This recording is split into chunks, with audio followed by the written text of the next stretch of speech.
FM 91,2. Radio Kota Batik. News, interaktif, solutif. Osa Islam. Obrolan seputar agama Islam.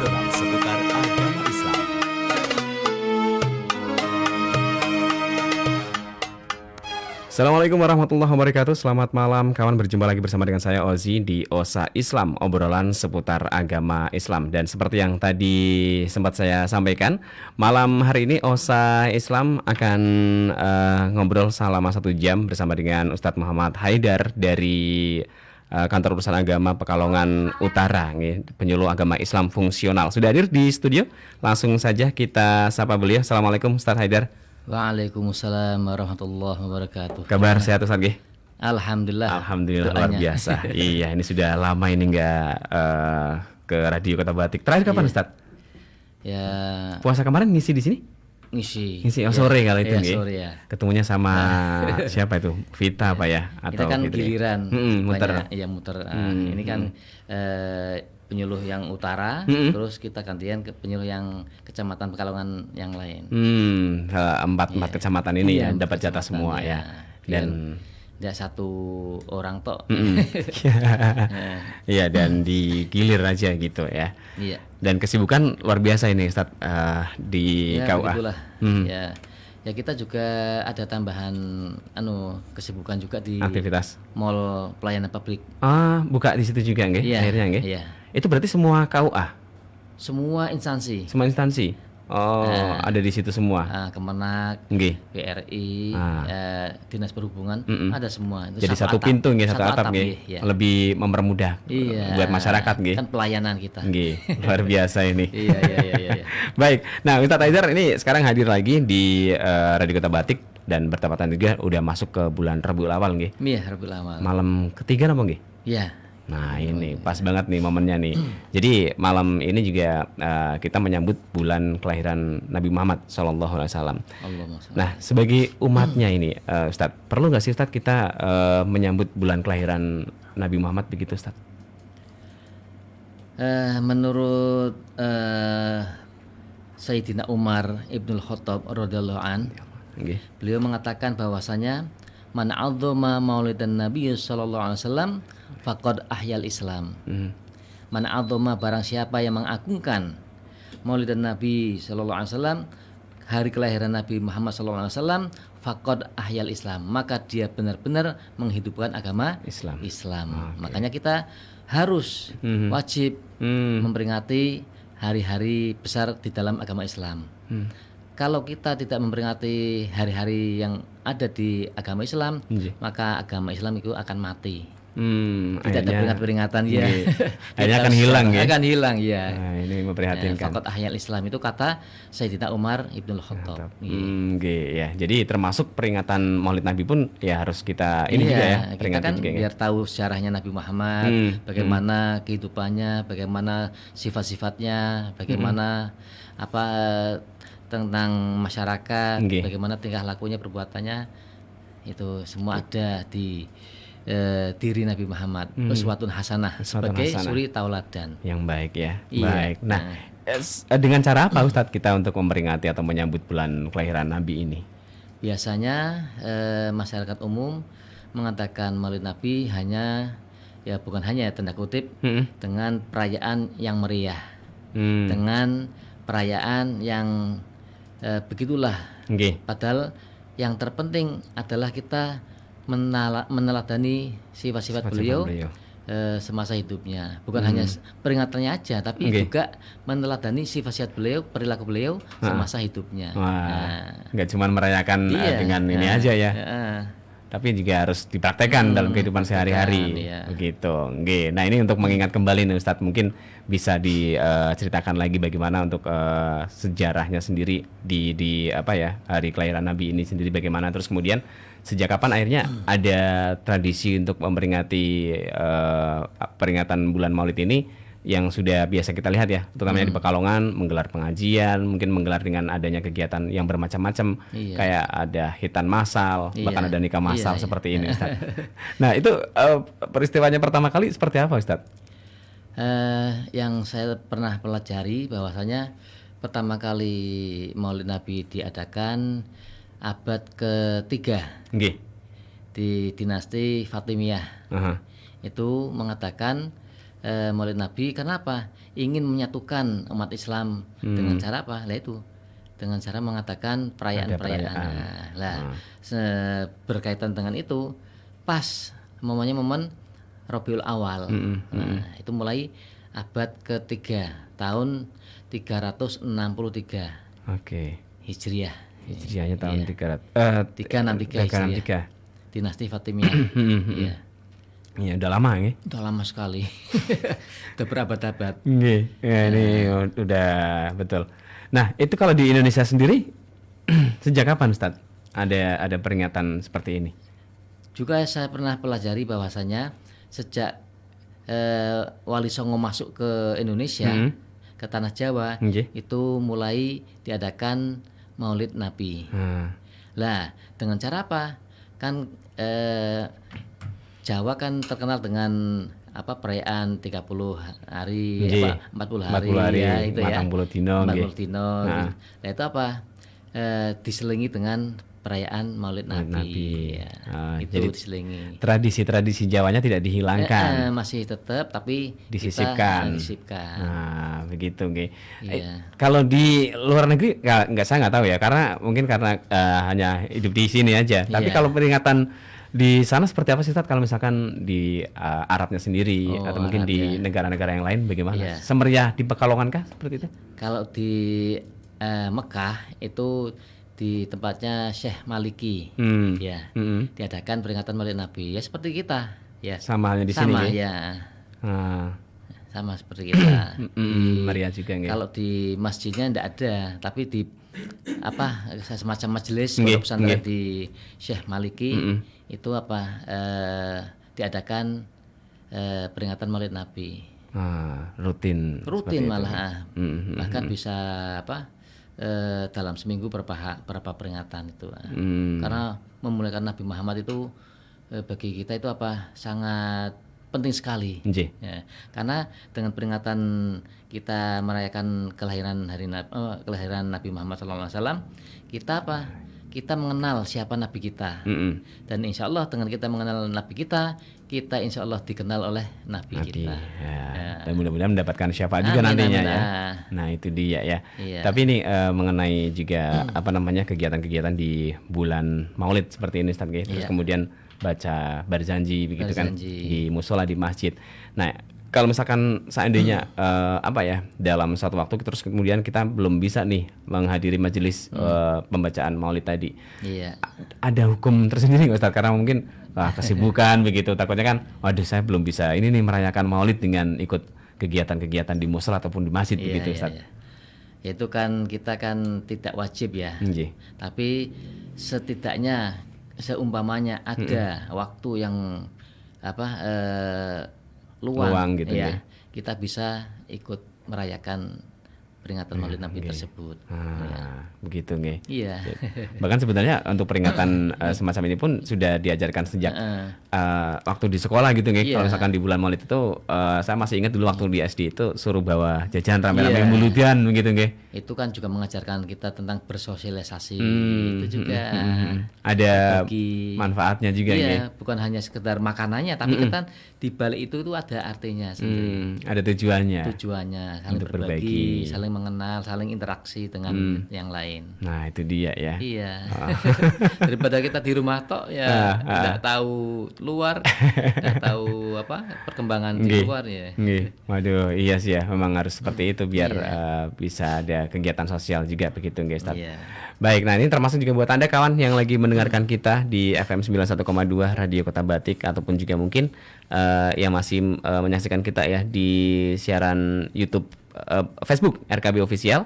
Bisa kalau misalkan mau bertanya-tanya langsung kepada Ustadz Haidar, manfaatkan untuk 0285 424474 atau juga bisa dilayangkan pertanyaan Anda melalui komen di Facebook nggih.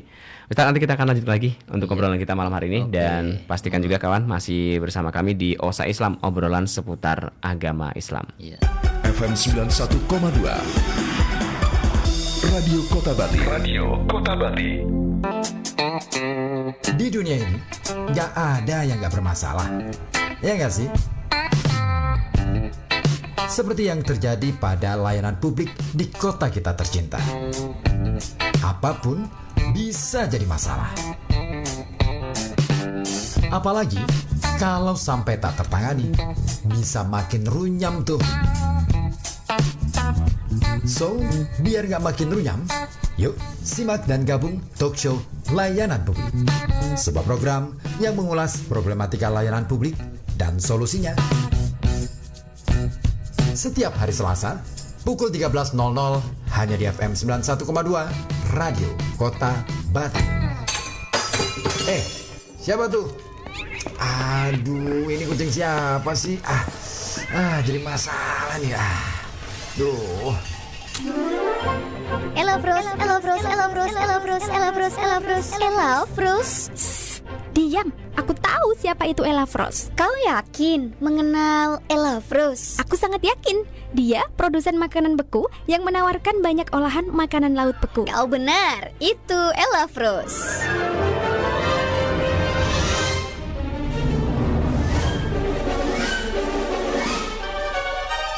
Elafros, produsen makanan laut beku.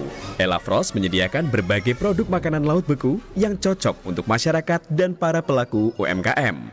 Olahan dengan bahan dasar ikan tenggiri, ikan gabus laut, ikan marlin, dan ikan alu-alu yang diolah menjadi ikan giling, ikan steak, dan ikan filet. Elafros juga menyediakan berbagai produk olahan surimi seperti bakso, otak-otak ikan, dan scallop. Untuk produk makanan laut lainnya juga tersedia di Elafros, seperti tempura, fish cake, dan fish roll. Produk-produk dari Elafros dibuat dari ikan hasil tangkapan armada kapal sendiri dan diproduksi secara modern sehingga kualitasnya lebih terjamin. Dengan proses produksi yang dilakukan di pabrik yang ada di Kota Pekalongan. Elafros sudah mengantongi sertifikat kelayakan produksi dari Kementerian Kelautan dan Perikanan serta sertifikat halal dari MUI. Produk Elafros tidak amis, murah, kaya protein untuk kebutuhan keluarga Anda. Untuk informasi seputar Elafros dan produk-produknya bisa dilihat melalui website Elafros di www.elafros.com atau hubungi admin 0819 3181 4005. Produk Elafros juga bisa diperoleh di Tokopedia dan Shopee serta outlet frozen food terdekat. Elafros juga sudah menyebar di seluruh wilayah Jawa Tengah. Elafros, always healthy frozen meat, olahan ikan berkualitas, sehat dan ekonomis. Praktis masaknya, sedap rasanya. Dari Sabang sampai Merauke, dari Miangas sampai Pulau Rote, dari wali kota sampai PRT, semua dengar radio. Ayo dengar radio. Osa Islam. Obrolan seputar agama Islam.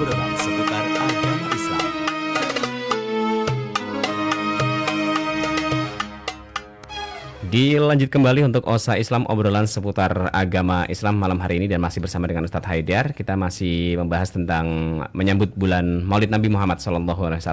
Ini sudah ada yang bergabung, Ustadz, dari komen di Facebook RKB Official. Ada akun yang bernama Bordir Depok Delivery. Ini menanyakan, Maulid Nabi itu berapa lama perayaannya, Ustadz? Nah ini, monggo bisa ditanggapi, Ustadz. Terima kasih atas pertanyaannya dari Bordir Depok Delivery. Delivery. Menanyakan tentang berapa lama merayakan Maulid Nabi Muhammad SAW. Itu masing-masing anggota, masing-masing kelompok itu merayakan kapan, sampai berapa hari, ya. Itu menurut saya tergantung anggaran. Oh, nggih. Nggih, kalau itu ya. Anggaran. Tapi saya baca ketika sejarah mengumpulkan dulu pengumpul ketika sejarah pertama gitu. kali diadakan Maulid Nabi, diselenggarakan selama 7 hari 7 malam. Non-stop itu. Non-stop. Kenapa? Untuk menyatukan agama Islam, orang-orang Islam itu biar dengan ngumpul cara bareng merayakan peringatan Maulid Nabi itu selama 7 hari 7 malam, menghabiskan sekitar 300.000 kambing, 100.000 ayam, dan menghabiskan juga 300.000 dinar. Itu dari pemerintah yang membiayai atau bagaimana? Dari khalifah. Dari khalifah, dinasti. Dinasti. Saya baca itu begitu. Sampai 7 hari. Makanya tergantung anggaran. Nah, kalau anggarannya banyak bisa 1 bulan ya, monggo. Iya. Sekali lagi itu ya, tergantung anggaran. Intinya bukan peringatannya, tapi isinya itu tentang peringatan itu apa? Bukan hanya untuk menghambur-hamburkan, bukan untuk mewah-mewahan, bukan untuk riak-riakan itu pamer-pamer itu. Intinya kita meneladani uswatun hasanah. Bukan di perayaannya saja, bukan nggih. Nah, itu dia. Apa perayaan besar tapi tidak ada eksistensinya. Iya. Setelah perayaan balik lagi ke setelan pabrik. Iya, kembali lagi, tidak ada perubahan. Ya, percuma nggih. Nah, itu dia ya. Makanya kan kita memperingati Maulid Nabi kan biar kita tahu sifat-sifat Nabi itu apa. Kembali mengingat lagi nggih. Nabi kan punya staff. STAF. STAF. Apa itu, Ustaz? Sidik, tabligh, amanah dan fatonah. Itu staff. Ada stafnya Nabi ini berarti. Insya Allah kalau kita meniru meneladani Nabi Muhammad dengan sifat itu, insya Allah kita juga selamatlah. Nah, itu nggih. Tabligh, sidik itu apa? Sidik itu artinya apa? Benar dalam ucapan, juga benar dalam tindakan. Jujur nggih berarti nggih. Sidik itu benar jujur. Jadi benar dalam ucapan, tindakannya benar pun juga dengan tindakan ya. Tabligh menyampaikan risalah, yang benar tetap benar, yang salah juga salah. Itu menyampaikan. Sekarang begitu apa enggak? Kadang ada yang ditambah-tambahi, dikurang-kurangi. Amanah itu, amanah dipercaya. Kalau sudah didaulat menjadi pemimpin ya beliau memegang amanah, benar-benar dipegang tanggung jawab ya. Terus yang terakhir adalah fatonah, cerdas. Nabi itu cerdas. Dan kalau paham tidak bakal hilang, ingat terus. Fahman nabiyyin, fahidul mursalin, fahamnya para nabi dan hafalnya para rasul. Nah, tapi kita sebagai manusia biasa bisa mempunyai itu, Ustadz. Kalau mungkin mencoba untuk bersikap jujur, bersikap berbuat ataupun berkata benar, ataupun juga tabligh tadi sebagai penyampai sudah sesuai, terus amanah juga. Tapi kalau untuk fatonahnya ini, Ustadz, kecerdasannya kan mungkin agak sedikit berbeda ini, Ustadz. Nah, itu bisa nggak, Ustadz, kita bisa paling nggak menirulah sampai sebegitu tingkatannya begitu. Nah, itulah di dalam Al-Quran kenapa disebutkan suri tauladan sebagai teladan. Kita meniru. Kalau kita sama tidak bakal bisa. Kita meniru aja. Itu dia ya. Kalau sejajar terus sama kemudian dengan Nabi nggak mungkin ya. Nggak mungkin. Tapi kita meniru. Nah, itu dia. Tapi Ustadz ini mengenai perayaan juga ya untuk menyambut bulan kelahiran Nabi.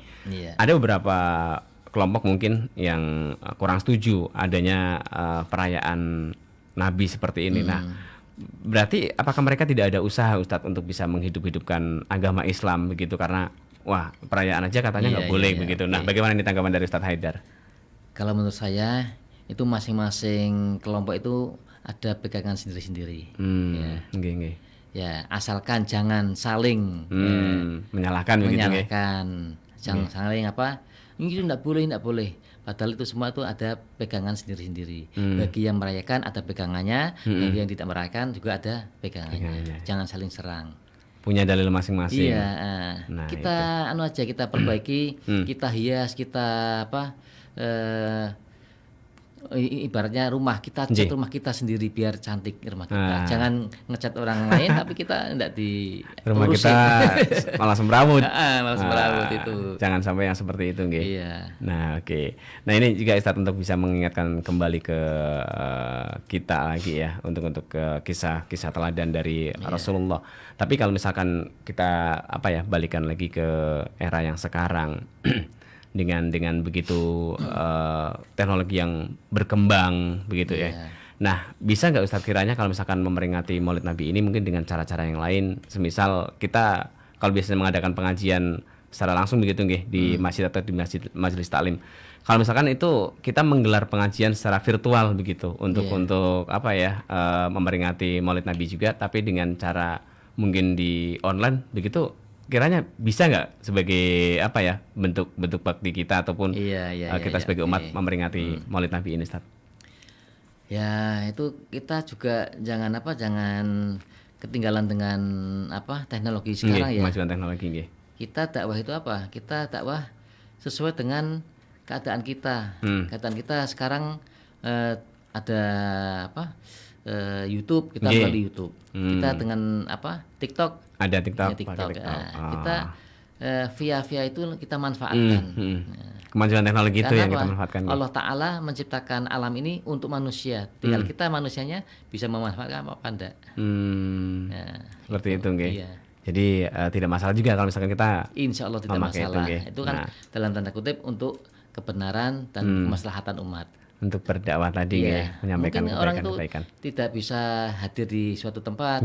Bisanya lihat YouTube. Kayak misalkan malam hari ini nih Ustadz Haidar kan lagi ngobrol nih sama kita ya. Ada mungkin beberapa yang tidak bisa hadir ke sini, bisa juga melalui siaran Facebook gitu.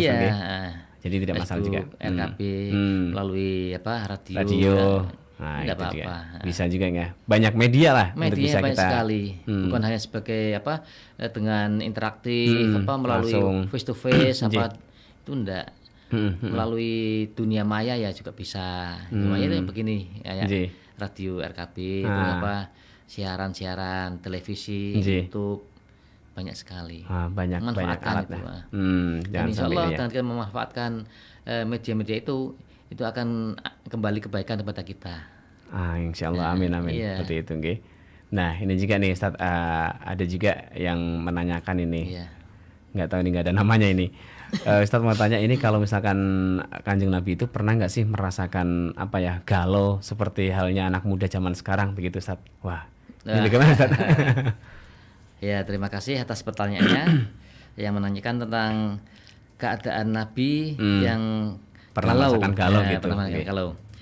Kita harus tahu bahwa Nabi itu adalah manusia. Ya bisa merasakan galau. Tidur ya tidur, sakit ya sakit. Sama kayak kita. Iya, Nabi Muhammad itu ya kalau galau ya tetap ada galau. Tapi kalau Nabi Muhammad galau langsung curhat kepada Allah Ta'ala. Ini. Istilahnya menyendiri. Kayak mungkin kita kenal dengan wahyu yang pertama kali turun. Beliau masih berkholwat di Gua Hira.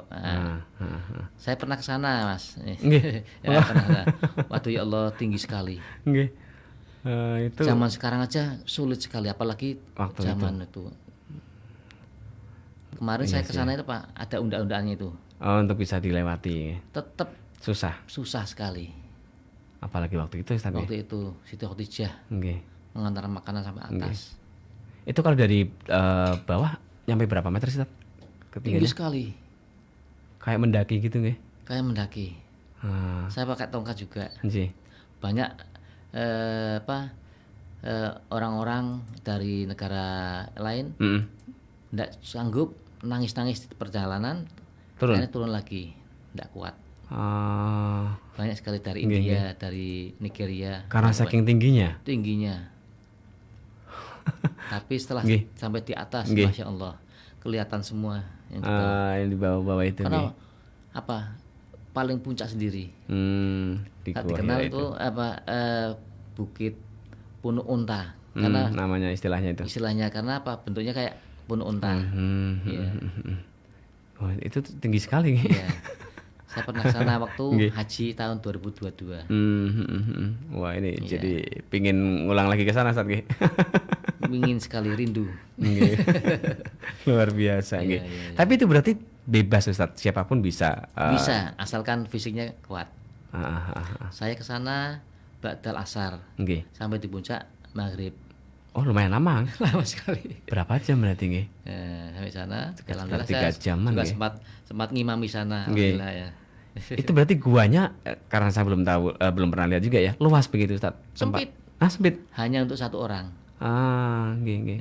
Oh, waktu itu buat kholat Nabi Muhammad nggih. Iya, Satu. Nabi Muhammad. Tapi kalau untuk jalannya lumayan lebar. Sempit juga. Sama sempit juga. Nah, itu kayak yang terjal-terjal kayak batu itu loh. HP saya ini juga sempat jatuh dari atas. Ya. Karena kondisi jalannya tadi nggih. Iya, karena bebatuan, curam juga. Nah itu dia nggih. Tapi ini juga Ustaz, ada nggak sih mungkin kayak pesan dari Nabi sendiri untuk merayakan hari kelahiran lah. Kalau berarti kalau istilahnya sekarang kan hari ulang tahun begitu Ustaz nggih. Iya. Nah waktu itu di zamannya para sahabat terus Nabi masih hidup, itu pernah nggak melarang sahabat-sahabatnya nggak usah ngerayain lah, atau yang seperti apa, atau yang bagaimana Ustaz waktu itu? Yang saya tahu itu apa? Nabi melihat kayak itu diem. Nggak melarang juga, nggak ada reaksi apapun. Tidak memerintahkan juga tidak melarang. Nabi sendiri, menurut yang saya pelajari, beliau meringati hari kelahirannya dengan berpuasa hari Senin. Karena beliau lahir hari Senin, nggih? Iya, hari Senin dengan berpuasa. Termasuk ini nggak Ustaz, kalau misalkan itu kan berarti kalau kita sebut weton lah ya istilahnya, kita ya. Kita bisa nggak meniru Kanjeng Nabi terus kemudian kita berpuasa di weton kita masing-masing begitu Ustaz? Bisa aja. Kita niati puasa sunnah. Nah, puasa kan misalnya poso, ngampuraso. Ya, istilahnya apa? Rasa kita apa? Nafsu kita dikendalikan. Dikontrol nggih. Iya, dikontrol. Nah, itu dia nggih. Baik. Jadi waktu Nabi itu tidak ada larangan, ya tidak mengiyakan juga gitu nggih. Nah, aja yang mungkin sekarang kita rayakan sampai saat ini nggih Ustaz nggih. Merayakan seperti itu. Nah, kalau misalkan perayaan lagi nih Ustaz dengan kemudian sampai nggak tahu nih, mungkin pendapat Ustaz agak sedikit berbeda. Bikin pengajian akhirnya sampai menutup akses jalan. Nah itu bagaimana Ustaz? Kemudian itu jalan buat umum karena adanya pengajian jadi agak sedikit terhambat orang mau lewat situ harus cari alternatif begitu. Nah, akses jalan. Itu seperti apa Ustaz? Kalau yang saya pernah alami ketika kita jadi panitia pengajian, itu kita koordinasi dengan pihak yang berwenang, dalam hal ini kepolisian. Kita minta izin, ya. Jangan semena-mena istilahnya kita mau bikin acara apa langsung tutup jalan. Kepentingan agama ini gitu. Itu menggunakan agama untuk kepentingan. Ini kayak gini. Itu di atasnya sendiri. Di atasnya paling pojok ini, paling pucuk. Ya lumayan 3 jam nggih berarti nggih jalan kaki nggih. Wah. Ini di Gua Hira nggih. Ini Gua Hira. Itu setelah di atas. Ini Gua Hira ini. Oh. Ini di bawah itu. Nggih. Lah salatnya di mana Ustaz? Salatnya di sini di atas. Bisa buat jamaah banyak orang berarti? Bisa. Ini saya ini barusan ngimami. Nggih. Di atas. Itu ngambil air wudunya dari bawah. Di situ ada. Oh, ada tempat wudunya.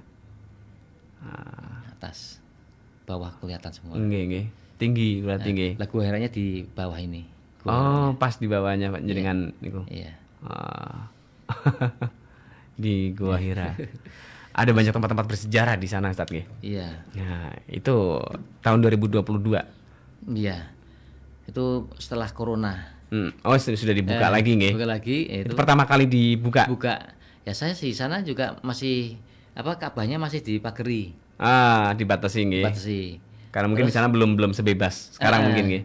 Tapi ketika kita mau berangkat ke Madinah dibuka pas tahun baru. Tahun baru dibuka pagernya. Itu boleh mendekat. Boleh, saya menyentuh juga. Tapi waktu sebelum Ustadz kesana emang beneran dikasih pembatas? Dikasih pembatas, dikasih pagar. Nah, tempat-tempat bersejarah mana lagi Ustadz yang Ustadz Haidar saat itu berkunjung? Ini Masjid Qisas. Itu di Madinah? Di Jeddah. Di Jeddah? Iya. Masjid Qisas itu apa? Di depannya kayak alun-alun itu untuk melaksanakan kisos. Oh, eksekusi ini nggih. Eksekusi. Kenapa dinamakan Masjid Qisas? Setelah meninggal disolatkan di sini. Oh. Setelah itu dieksekusi terus disolatkan di situ. Terus ini makam Siti Hawa. Panjang sekali. Oh, itu satu. Iya, ini. Oh. Kok kayak bentuk ini ya, rumah lebar itu Ustaz? Iya. Ini. Nggih. Di sini katanya sepeda Nabi Adam. Nah, itu benar nggak Ustaz? Nah, ini replika itu perkiraan Nabi Adam tingginya segini. Segitu. Ya, ini mobilnya gini. Iya, lebih kecil 30 meter. Iya. Sepedanya Nabi Adam. Iya. Oh, sudah ada sepeda waktu itu nggih. Iya. Pabriknya di mana waktu itu? Wallahu alam. Ada. Itu berapa lama Ustaz berkunjung ke sana berarti ya itu? Itu kan waktu itu ada program City Tour. City Tour itu keliling kota yang bersejarah. Mampir di Madinah, mampir di Taif, mampir di apa itu Jeddah di itu tadi Masjid Apung juga, Masjid Apung. Itu di mana? Itu di sekitar Jeddah. Oh, ya. Masih di daerah situ nggih Jeddah nggih. Di semua ini ya tempat-tempat bersejarah nggih. Jabal Rahmah itu ada tempat bertemunya Nabi Adam dan Siti Hawa. Menyenangkan ini nggih. Masya Allah. Nah, nikmat sekali nggih. Nah, itu dia ya, karena banyak tempat bersejarah juga nih akhirnya itu bisa mengenal juga. Kita bisa napak tilas perjuangan Nabi Muhammad itu. Juga di Jabal Uhud. Ketika Nabi Muhammad pasukannya kalah oleh Khalid bin Walid. Itu juga kita merenung juga. Di situ ada kuburan pamannya Nabi Muhammad, Hamzah. Di situ juga ada masjidnya ketika Nabi Muhammad menyingkir ya. Karena kan Nabi Muhammad sudah diantep, dipukul sampai berdarah. Tapi darahnya ditahan oleh Nabi Muhammad. Jangan sampai jatuh ke tanah. Ada yang mengatakan kalau umpamanya darahnya jatuh, ya saya tidak tahu umat Islam itu bagaimana nasibnya dengan jatuhnya darahnya Kanjeng Nabi Muhammad di tanah. Akhirnya ditahan-tahan sama beliau. Ya.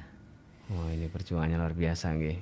Ya, alhamdulillah sekarang istilahnya apa ya, kita menerima warisan perjuangan Rasul. Nggih. Saya juga sering menyampaikan ke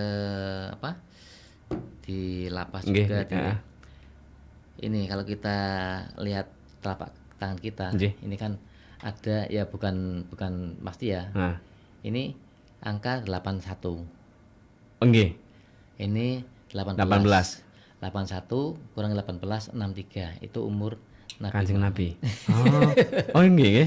Itu patokannya. 81 min 18 nggih. 63. Iya. Kanjeng Nabi wafat usia 63. Iya, 63. Wah. Dan Nabi Muhammad menyiarkan agama Islam hanya dalam jangka waktu 23 tahun. 23 tahun. Iya. Iya benar ya. Dari masa kenabian sampai beliau wafat 23 tahun. Iya. Itu hebatnya Nabi Muhammad kan begitu. Diterima seluruh dunia hanya dalam jangka waktu 23 tahun. Sependek itu tapi bisa langsung menyebar. Itu kan, kita kan sulit tautannya kayak gitu. Kenapa Nabi Muhammad bisa sukses mensiarkan agama Islam dengan jangka waktu 23 tahun. Ya akhlaknya yang bagus, seperti yang ditulis dalam surat ini tadi Al-Qalam ayat 4. Wa innaka la'ala khuluqin 'adzim. Wa innaka la'ala khuluqin 'adzim. Bahwasanya sesungguhnya kamu itu ada budi pekerti yang luhur. Dengan budi pekerti yang luhur, yaitu beliau mensiarkan agama Islam sehingga diterima oleh masyarakat semuanya. Ya meskipun juga ada pertentangan, ada perlawanan dari pihak. Tapi dibalas dengan Nabi dengan akhlak yang dengan kebaikan. Bagus. Bukan marah dengan marah, bukan tidak selesai. Iya. Wah. Itu mungkin yang belum bisa kita contoh sepenuhnya kalau yang itu Ustaz nggih. Nafsu. Nah itu kadang kita kalau misalkan ada yang memusuhi kita, ya pengennya kita membalas gitu Ustaz. Masalahnya wal kadhiminal ghaid, kata dalam Al-Qur'an itu wal kadhiminal ghaid, maka jengkel, ditahan jengkelnya. Wal afina anin nas, dan memaafkan manusia. Nah, itu dalam Al-Qur'an ada. Oh, sudah ada perintah seperti itu ya. Wal kadhimin. Nah, itu mengkak jengkel, wal kadhimin al-ghaid. Jangan menahan marah Iya, menahan marah. Oh, ini nih harus bisa nih. Harus bisa. Apalagi ya contohnya dalam rumah tangga ya. Mesti kan rumah tangga kan tidak selalu berjalan dengan mulus. Ada konflik mungkin ya. Itu kalau ada ya satu yang ini ya diem nahan. Kalau ini semua ya rame. Nanti ada piring terbang. Iya, piring terbang. Ada UFO berarti ya. Iya. Ada gelas-gelas terbang. Aduh, seperti itu nggih. Nah, mudah-mudahan bisa lah ya. Kita sebagai umatnya bisa mencontoh beliau Rasulullah nggih. Iya. Baik Ustadz, ini sebelum kita lanjutkan lagi Ustadz, ini ada beberapa hal juga, ada beberapa yang mau kita dengarkan juga Ustadz. Nanti kita sambung lagi nggih. Iya, siap. Dan kawan pastikan juga Anda masih bersama kami untuk malam hari ini di Osa Islam, obrolan seputar agama Islam, masih di FM 91,2 Radio Kota Batik.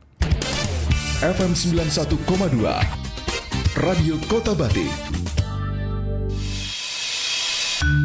Bro, aku kuwi pengen ngerti sekabehane tentang hal-hal sing ono hubungane karo kotane dhewe, Pekalongan. Lah contone kuwi kaya apa sing pingin kowe reti? Yo kaya hal layanan publik, administrasi pemerintahane, terus data utawa informasi, kaya bangsane informasi publik, transparansi pengelolaan anggaran daerah. Terus juga ngrungokke siaran radio Kota Batik FM, nonton siaran Batik TV, karo maca berita-berita sing ana sangkut paute karo Kota Pekalongan. Walah, nek pancen pingin reti sakabehane karo Kota Pekalongan kuwi, saiki gampang bro, tinggal klik bae nganggo Mbah Google. Ya kuwi smartcity.pekalongankota.go.id. Satu solusi untuk Anda yang ingin mengakses informasi atau layanan pemerintah Kota Pekalongan. Kini aplikasi Smart City hadir untuk memenuhi kebutuhan Anda. Melalui aplikasi Smart City, maka kita bisa mengakses dengan mudah untuk segala layanan digital yang berkaitan dengan Kota Pekalongan. Dengan fitur PWA atau Progressive Web Application, maka kita bisa bekerja pada perangkat apapun, responsif terhadap desktop, mobile, atau tablet, serta menginstal aplikasi Smart City ke layar perangkat tersebut pada berbagai sistem operasi seperti Android, iOS, Windows, ataupun Linux tanpa perlu mengunjungi App Store. smartcity.pekalongankota.go.id mentransformasi dan memudahkan akses layanan digital publik di Kota Pekalongan. Nyambut gawe saiki angel ra karuan. Mes, pernah ekonomi sepi kaya iki apa bisnis apa kiye sing bisa untung gede? Apa adol rokok bodong bae po, Mes? Apa, Mis? Adol rokok bodong? Hati-hati, Mis. Kuwi ana sanksi hukume. Mosok, Mes? Apa kaya kuwi ya ah? Kuwi hukumannya bisa maksimal di penjara nganti 5 tahun, Mis. Sebab adol rokok bodong tanpa cukai kuwi bisa ngrugikke negara. Sesuai dengan pasal 54 Undang-Undang Nomor 39 Tahun 2007 tentang cukai, atas pelanggaran ketentuan berupa pengedaran rokok yang tidak dilekati pita cukai dapat dikenai sanksi pidana penjara selama 1 hingga 5 tahun dan atau pidana denda 2 kali nilai cukai hingga 10 kali dari nilai cukai yang seharusnya dibayar. Pajak cukai rokok dapat digunakan untuk membangun infrastruktur, pendidikan, kesehatan, dan lain-lain. Karena cukai rokok dari kamu untuk membangun negeri. Mari kita gempur rokok ilegal. Pocokan sebentar lagi. Mau beli emas, duitnya belum ngumpul. Alah yu, pengen beli emas kok nyanyi-nyanyi tok. Lah terus gimana yu? Lawang belum cukup duitnya, ya nyanyi dulu aja wes. Tak kasih info yu. Saiki kalau mau beli emas bisa dicicil. Jadi nggak usah nunggu uang kumpul dulu baru beli. Bisa-bisa harganya naik lagi. Masa beli emas bisa dicicil? Caranya piye yu? Lewat jasa Gade Syariah Kospin Jasa yu. Untuk perhiasan sampean bisa langsung milih di toko emas manapun. Nanti yang proses belikan dari jasa Gade Syariah Kospin Jasa. Setoran tiap bulan tetap meski harganya naik. Lah, untuk yang cicilan logam mulia lagi ada promo DP juga loh yu. Oh, Ya wes, ayo aku diantar ke Jasa Gade Syariah saiki. Jasa Gade Syariah merupakan anak perusahaan dari Kospin Jasa. Dan saat ini, Jasa Gade Syariah memiliki 20 kantor unit yang tersebar di beberapa wilayah Jawa Tengah. Di antaranya, unit Pekalongan, Jalan Dr. Cipto nomor 88 Poncol, Kota Pekalongan. Unit Wiradesa, Jalan Maijen S. Parman nomor 16 Wiradesa atau sebelah timur Kospin Jasa Wiradesa. Unit Kedung Wuni, Jalan Raya Kedung Wuni, Gembong atau Kospin Jasa Kedung Wuni. Beli emas bisa dicicil. Syarat mudah, cukup dengan KTP dan DP 20% untuk perhiasan dan 10% untuk logam mulia. Angsuran tetap sesuai syariah. Bisa pilih model perhiasan di toko emas mana saja, tanpa survei, bisa dilunasi dipercepat tanpa penalti. Dan buat Anda yang butuh dana cepat, Jasa Gade Syariah juga menerima gadai emas, baik emas muda maupun emas tua. Proses cepat langsung cair tanpa survei. Ujroh murah mulai 0,05% per hari. Biaya administrasi mulai Rp0, sesuai syariah, barang dijamin aman, gratis cuci emas. Jasa Gadai Syariah, solusi tepat berlipat manfaat. Saya Afif dari Pekalongan, Jawa Tengah. Saya dengar radio. Saya Nita dari Indramayu. Radio is the best pokoknya. Halo hai, saya Bagas Arianto dari Kabupaten Tebo, Provinsi Jambi. Pasti dengar radio. Saya Agung dari Surabaya, saya dengar radio. Saya Dina Aulia dari Pemalang, saya dengar radio. Seantero Indonesia masih dengar radio. Ayo dengar radio kapan saja, di mana saja. Osa Islam. Obrolan seputar agama Islam.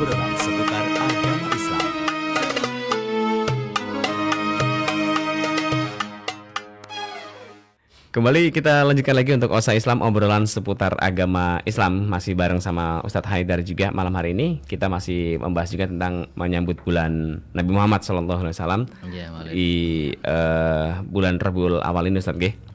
Nah mungkin ada lagi mungkin Ustadz cerita-cerita tentang Nabi yang sebenarnya sudah sering banget kita mendengarkan setiap kali bulan Maulid.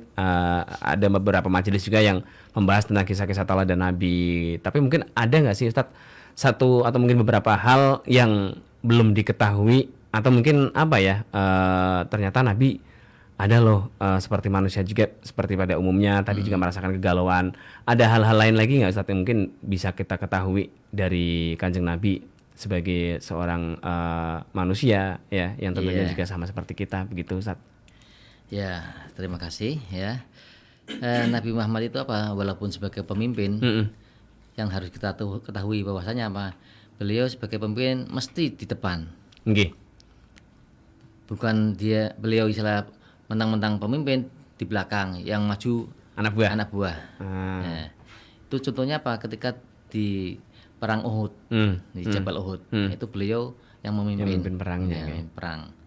Strateginya pemanah di atas, jangan sampai turun. Karena itu senjata pemungkas Islam, Muslim. Ya tidak nurut, turun, ya akhirnya kalah. Dijebak kalah.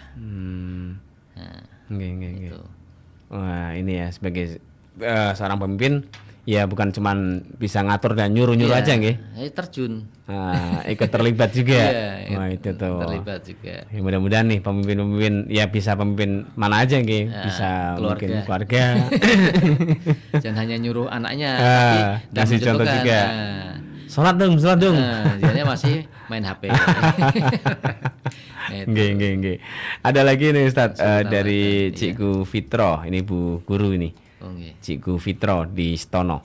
Assalamualaikum Ustadz. Dan Mas Ozi, ini saya mau cerita sedikit Ustadz. Dulu waktu saya kerja di minimarket, kalau lagi nggak ada pelanggan, saya suka buka buku sholawatan. Nah pas waktu itu ada sales datang, terus tanya lagi ngapa?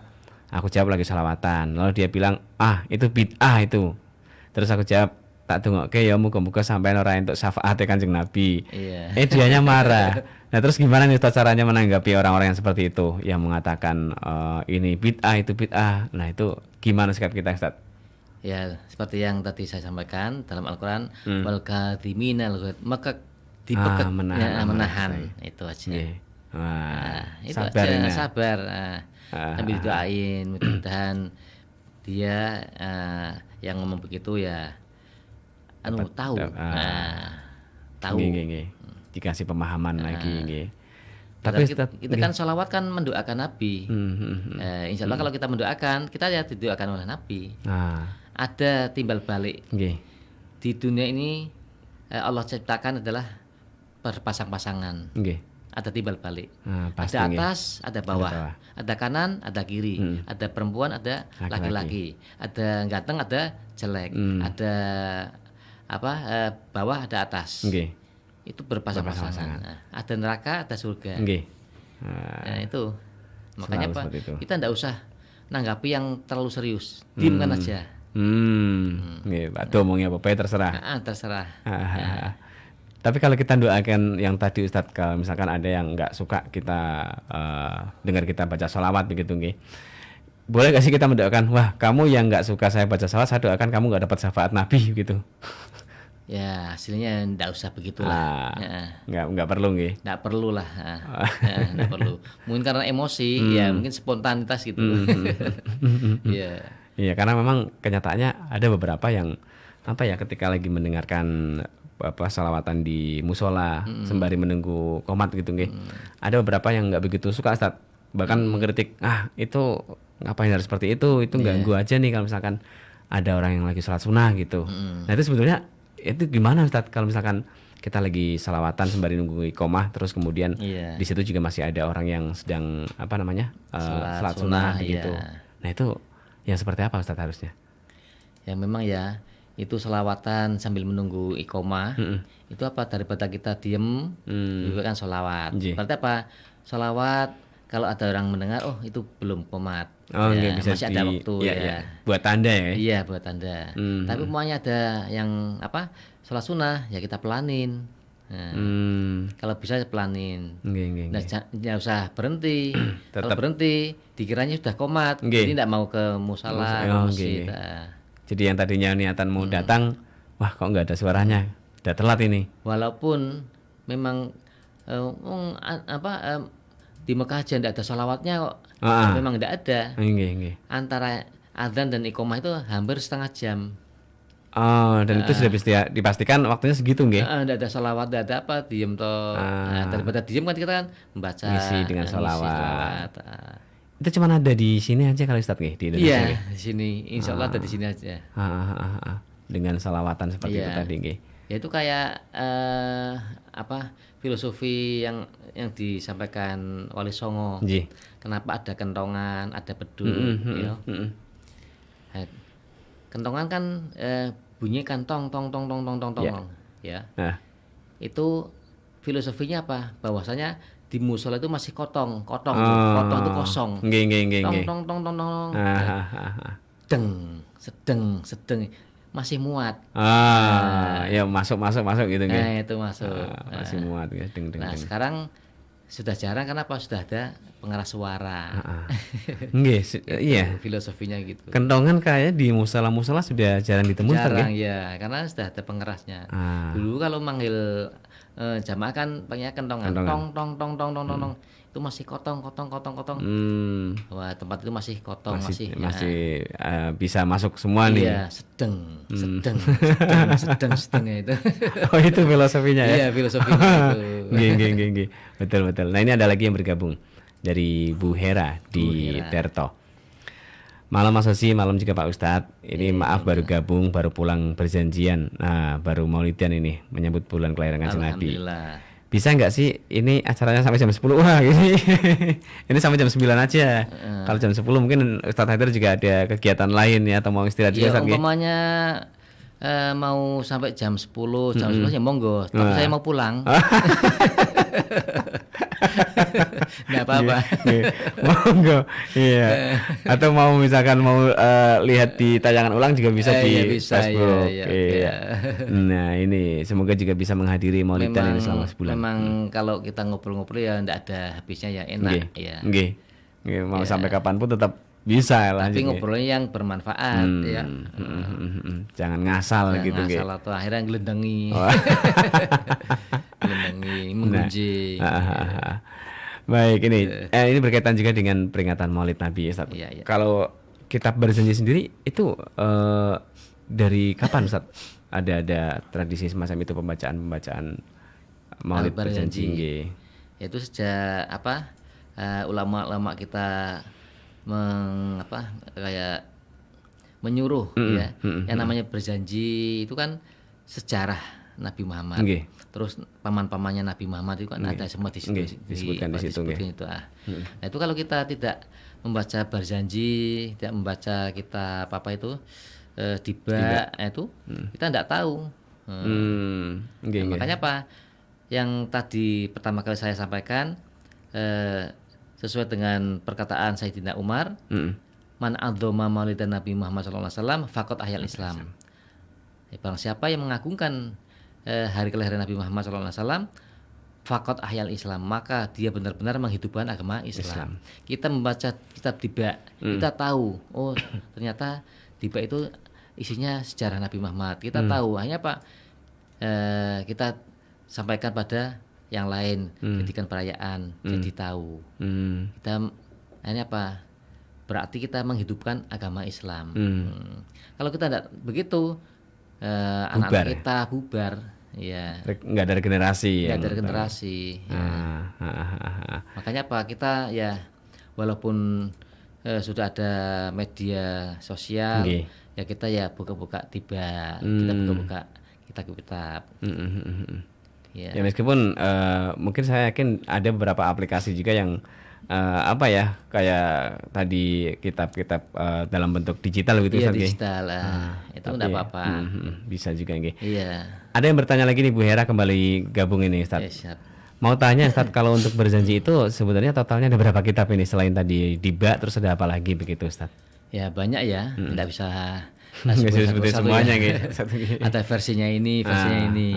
Tapi intinya kita berjanji itu membaca sejarah Nabi Muhammad.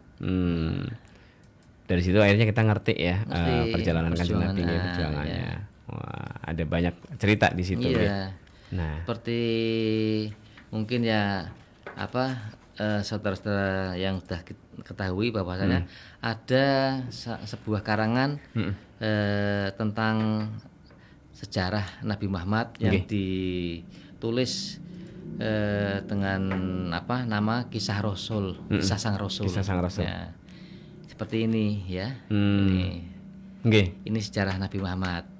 Ya, Kisah Sang Rasul. Kisah Sang Rasul Yang rohatil atayaru tashtu filayalil maulidi wabarikun nuriya badu mima'ani ahmadi, itu adalah qasidah Kisah Rasul. Terus ada syairnya.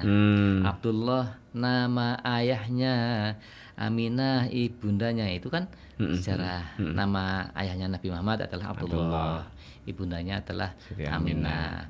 Abdul Muthalib kakeknya, Abu Thalib pamannya. Kan tahu semua akhirnya. Ya, dari situ ini sering kita dengar juga ini. Iya. Betul. Bukan hanya sekedar qasidah tapi ada sejarah. Pelajaran ini. Akhirnya kita ngerti keluarga-keluarga Kanjeng Nabi gitu. Iya, terus kapan, umur berapa kakek meninggalkan Nabi Muhammad. 8 tahun usia kakek meninggalkannya. Kan belum banyak yang tahu umur berapa Nabi Muhammad ditinggalkan kakeknya.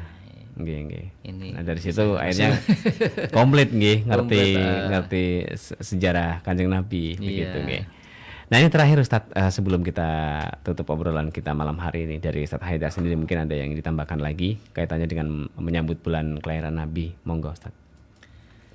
Baiklah, para pendengar radio RKP yang tercinta, yang budiman, mari kita memperingati hari-hari besar yang ada di agama Islam, PHBI, peringatan hari besar Islam ya. Karena dengan kita memperingati hari besar di agama Islam, kita ikut menghidup-hidupkan, ngurip-ngurip agama Islam. Dengan kita memperingati hari besar di agama Islam, insya Allah agama Islam tetap hidup sampai manapun, sampai kapanpun. Itu. Tetap eksis nggih. Tetap eksis sampai kapanpun. Oke, baik. Matur nuwun sekali lagi Ustaz Haidar dan mudah-mudahan tetap diberikan kesehatan biar nanti kita bisa berjumpa lagi Ustaz nggih. Ngobrol lagi di lain kesempatan.